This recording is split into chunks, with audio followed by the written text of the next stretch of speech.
കുട്ടികൾക്കും മുതിർന്നവർക്കും എന്തെങ്കിലും അസുഖമൊക്കെ ഉള്ളവർക്കും ഒക്കെ കഴിക്കാൻ പറ്റുന്ന ഒരു ഡിന്നർ റെസിപ്പിയാണ് കേട്ടോ ഇത്. കാണുമ്പോൾ തന്നെ എല്ലാവർക്കും മനസ്സിലായിട്ടുണ്ടാവും ഇത് മത്തങ്ങ സൂപ്പാണ് കേട്ടോ. അതിനായിട്ട് ഒരു ചെറിയ മത്തങ്ങയുടെ കഷ്ണം എടുത്താൽ മതി. പിന്നെ ഒരു സവാള, പിന്നെ ഒരു 2-3 വെളുത്തുള്ളി, ഇത്രേ വേണ്ടൂ. പിന്നെ ക്യാരറ്റ് ചേർത്തിട്ടുണ്ട്. ക്യാരറ്റ് ഓപ്ഷണലാണ്, വേണമെന്നുണ്ടെങ്കിൽ ചേർത്താൽ മതി.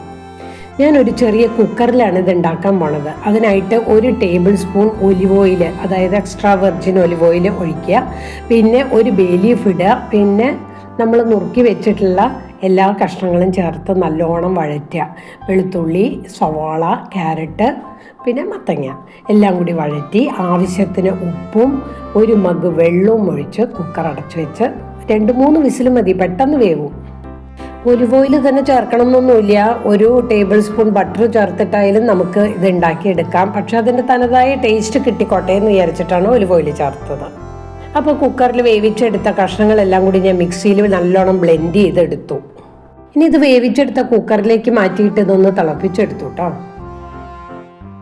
ഇനി ഇത് സെർവ് ചെയ്യുന്നതിന് മുമ്പായിട്ട് 1 ടീസ്പൂൺ കുരുമുളക് ചെറുതായിട്ട് ചതച്ചതും പിന്നെ 1 ടേബിൾ സ്പൂൺ മിൽക്ക് ക്രീമും കൂടി ചേർത്ത് കഴിഞ്ഞാൽ നല്ല ടേസ്റ്റാണ് കേട്ടോ. പിന്നെ മത്തൻ്റെ കുരു ഞാൻ ഓൾറെഡി വറുത്ത് വെച്ചിട്ടുണ്ട്.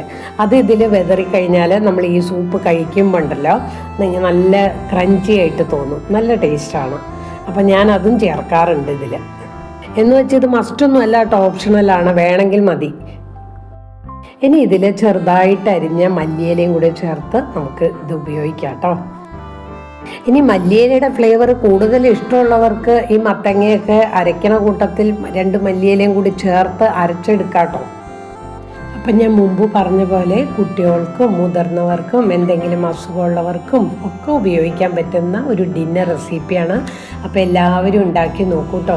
പിന്നെ മത്തങ്ങയുടെ ഗുണം ഞാൻ പറയാണ്ട് തന്നെ എല്ലാവർക്കും അറിയാമല്ലോ, മത്തങ്ങ കഴിച്ചാൽ പിത്തം പുറത്ത് എന്നാണ്.